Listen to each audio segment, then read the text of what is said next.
Jakarta menutup sementara tempat pembuangan sampah akhir atau TPA Piungan Bantul. Penutupan tempat pembuangan sampah Piungan di Bantul, Jakarta menjadi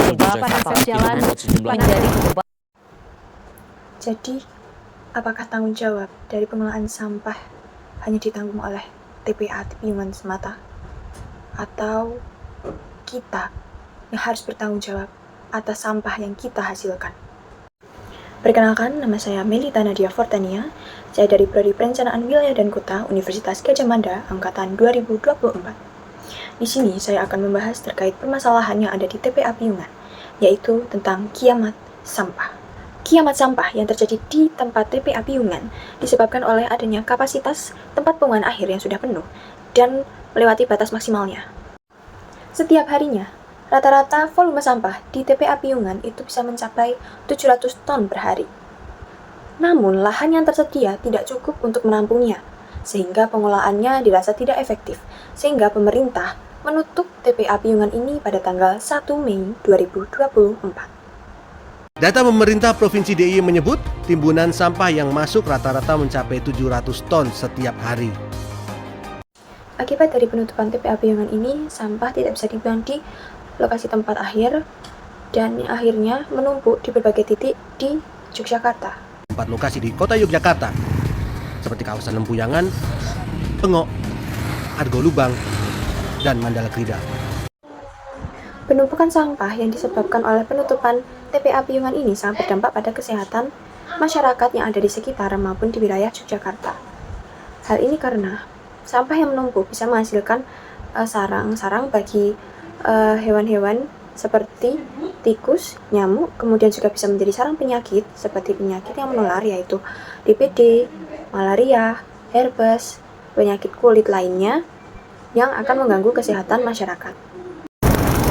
Baik, kita sekarang masuk ke dalam solusi dari permasalahan yang ada di TPA Piungan ini, yaitu tentang kiamat sampah.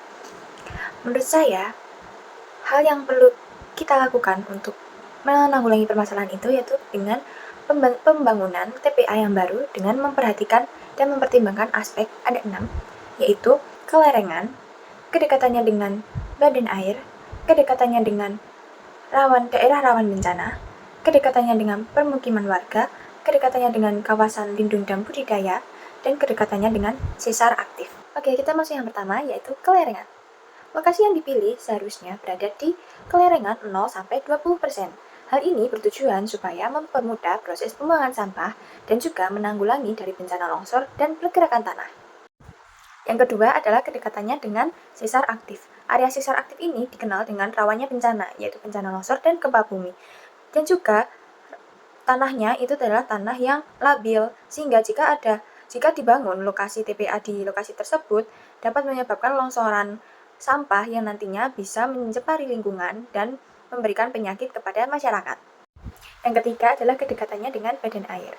Lokasi untuk TPA yang sesuai itu berjarak 100 meter dari tepi badan air sehingga mengantisipasi pencemaran air yang disebabkan oleh limbah sampah. Yang keempat adalah kedekatannya dengan daerah rawan bencana. Menurut standar nasional, lokasi TPA yang sesuai itu harus bebas banjir selama 25 tahun. Hal ini berkaitan dengan pengantisipasian pencemaran lingkungan.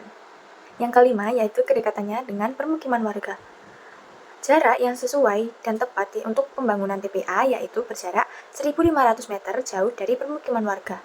Hal ini supaya warga tidak merasa terganggu dan juga warga tidak terkena dampak buruk dari pembangunan lokasi TPA di sana. Yang keenam yaitu kedekatannya dengan kawasan lindung dan budidaya. Menurut SNI, lokasi pembangunan TPA itu tidak diperbolehkan dekat-dekat dengan kawasan lindung dan budidaya supaya di kawasan lindung dan budidaya tetap terjaga kesuburan tanahnya dan kualitas tanahnya. Nah, teman-teman, dari keenam aspek tadi kita dapat lokasi yang tepat untuk pembangunan lokasi TPA yang baru, yaitu ada di Desa Baturetno, Kecamatan Banguntapan, dan Kabupaten Bantul dengan luas sekitar 1,17 hektar. Terakhir, yang paling penting dan yang paling utama dari solusi permasalahan kita ini adalah diri kita sendiri, yaitu kesadaran kita terhadap tanggung jawab sampah yang kita hasilkan. Kita dapat melakukan pemilahan dan membedakan sesuai dengan jenisnya dan melakukan program 3R, Reduce, Reuse, Recycle. Bumi ini bukan warisan dari nenek moyang kita, tetapi titipan dari generasi-generasi yang akan datang.